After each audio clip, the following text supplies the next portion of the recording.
Indonesia buka merdeka! Rakyat Indonesia buka merdeka! Bukti nyata, rakyat Indonesia hendak merdeka. Hari ini Omnibus Law telah dilegalkan, tetapi dari peraturan tersebut penuh ataupun defisit yang berhubungan dengan moral. Itu memang sudah sah untuk diberlakukan, yang pada akhirnya beberapa pasal yang dianggap itu tidak layak ataupun tidak mengakomodir seluruh kebutuhan masyarakat. Usul DPR mengatakan kepada yang tidak setuju itu, silakan uji ke MK ataupun judicial review. Jadi apapun yang menjadi penilaian kita selama ini mengenai Omnibus Law yang telah menjadi produk hukum, itu disarankan oleh pihak DPR untuk diuji ke Mahkamah Konstitusi. Sedangkan realita terlihat di seluruh pelosok daerah, sepatutnya hal itu tidak disahkan terlebih dahulu. Kenapa mesti ketika disahkan? Tentu akan ada semacam pengujian-pengujian. Mengapa hal itu diuji sebelum sesuatu itu diundangkan?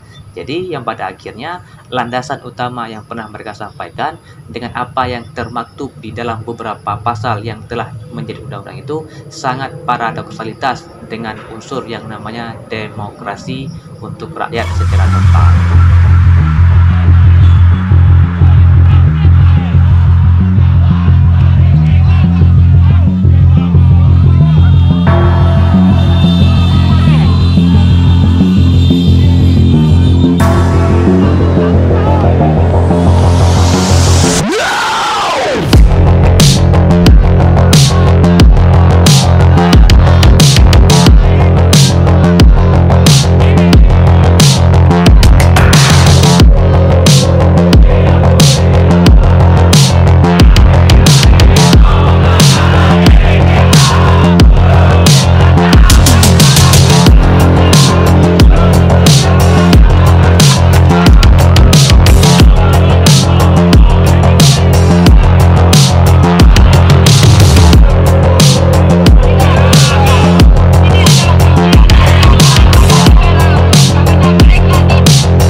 Membaca pasal yang paling krusial itu adalah mengenai adanya semacam pembolehan PHK secara sepihak ataupun seluruh buruh yang menjadi pekerja di setiap industri itu bisa menjadi semacam tumbal ataupun tidak memiliki kontrak kerja yang jelas jika seandainya ada beberapa hal yang hal tersebut tidak sesuai dengan apa yang menjadi kebutuhan ataupun feedback dari bekerjanya buruh terhadap perusahaan tersebut, dan para buruh tidak menyukai serta dinilai melanggar hak mereka. Pada saat mereka ingin mendemonstrasikan, ingin menyuarakan hal tersebut, tentu hal itu ditanggapi dan direspon secara kekerasan ataupun secara sepihak oleh perusahaan, yang pada akhirnya perusahaan tidak memiliki kesalahan ketika mereka memphk-kan secara sepihak terhadap buruh yang tidak sepakat dengan kebijakan yang dikeluarkan oleh perusahaan. Tentu ketika buruh ingin mempertanyakannya itu, pihak perusahaan akan mengatakan, ini loh undang-undang yang baru yang menjadi landasan hukum kami, mengapa Anda bisa diperlakukan seperti ini? Perlu diketahui bahwa Omnibus Law mengingatkan kita pada satu kejadian. Omnibus Law mengingatkan kita pada satu kejadian di mana presiden pertama kali dilantik. Omnibus Law mengingatkan ketika presiden dilantik, dia ucapkan kita perlu penggabungan terhadap undang-undang demi tercapainya lapangan pekerjaan. Kata dia, buktinya masyarakat kita kelaparan. Hampir di daerah penolakan terhadap Omnibus Law. Diaminkan oleh DPR RI. Ada 65 kali rapat buat secara maraton, reses, secara fraksi. Paripurna sudah dipegang.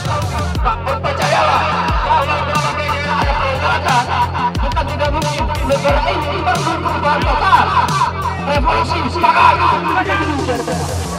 Siap, Bapak kita cari nanti, kita kasih jaminan berapa durasi waktu yang kita kasih sehingga tuntutan kita ini betul tersampaikan.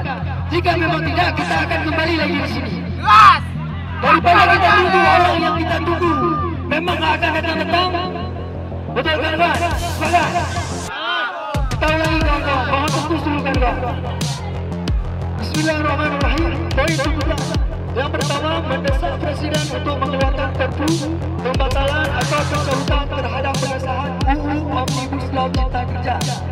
Kedua, mendesak DPR dan DPR RI untuk menyatakan sikap penolakan dengan menandatangani petisi penolakan serta mendukung Presiden untuk mengeluarkan Perpu pembatalan atau pencabutan terhadap pengesahan UU Omnibus Law Cipta Kerja sebagai representasi dari masyarakat Aceh. Ketiga, mendesak DPR untuk menjaga kedaulatan Aceh sebagai daerah keistimewaan atau daerah yang memiliki otonomi khusus yang berlandaskan Undang-Undang Pemerintah Aceh atau UUPA. Selanjutnya, poin keempat, mendesak permintaan maaf dari anggota Dewan Dapil Aceh yang merupakan bagian dari fraksi-fraksi partai yang mendukung pengesahan UU Omnibus Law Cipta Kerja. Dari fraksi-fraksi partai Aceh mendukung pengesahan UU Omnibus Law Cipta Kerja. Kami garis bawahi di sini, Pak. Tuntutan ini harus sampai. Kemudian yang kelima, mendesak pemerintah dalam hal ini DPR RI untuk meminta maaf kepada masyarakat Indonesia terhadap pengesahan UU Omnibus Law Cipta Kerja yang telah disahkan. Poin ke-6, mendesak dan meminta DPR RI untuk mengindahkan aspek transparansi, aspirasi, dan partisipasi publik terhadap proses pembentukan peraturan perundang-undangan Omnibus Law Cipta Kerja ini. Tertanda. Mungkin kami jawab respon Bapak satu persatu. Jawaban cuma 2 kami berikan. Iya, setuju. Enggak, berarti tidak setuju. Satu persatu. Jangan jawab lebih. Kami nggak terima. Bagaimana tanggapan Bapak? Ya. Dengar kawan? Ya. Siapa nama Bapak? Bapak Fuadi, tanggapan Bapak? Ya. Selanjutnya nama Bapak? Nama saya Hatta Ibrahim. Saya siap. Iya. Tanggapan Bapak? Iya. Oke, nama Bapak? Nama Bapak? Kami nggak bisa kasih mic. Gardan Sahidi. Bagaimana tanggapan Bapak? Bismillahirrahmanirrahim. Tanggapan Bapak? Iya. Nama Ibu? Hah? Nggak, Bu, bilang. Ibu Nora, tanggapan Ibu? Siap, iya. Tanggapan Ibu? Iya. Dengar kawan? Nah.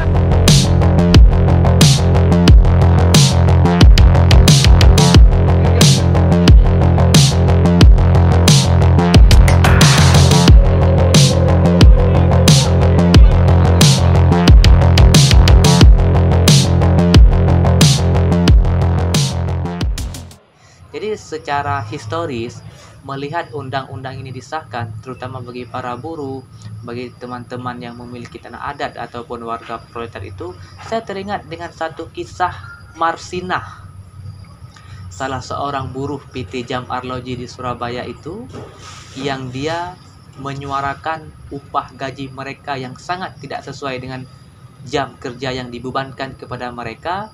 Marsinah, salah seorang buruh perempuan, menyuarakan haknya, tetapi apa yang dia dapatkan? Imbas dari penyuaraan hak tersebut, dia ditemukan tewas pada 3 Mei 1993 di salah satu gubuk di daerah Wilangan, Nganjuk. Itu imbas yang dia terima ketika dia mendemo, ketika dia menyuarakan mengenai gaji yang sangat tidak sesuai mereka dapatkan atas apa yang telah dilakukan kepada oleh perusahaan. Secara historis, Omnibus Law itu ada sedikit kesamaan dengan apa yang bakal terjadi terhadap para pekerja. Lagi-lagi hal ini berhubungan dengan seakan-akan yang menjadi buruh pekerja itu adalah barang, komoditi. Tidak seperti itu.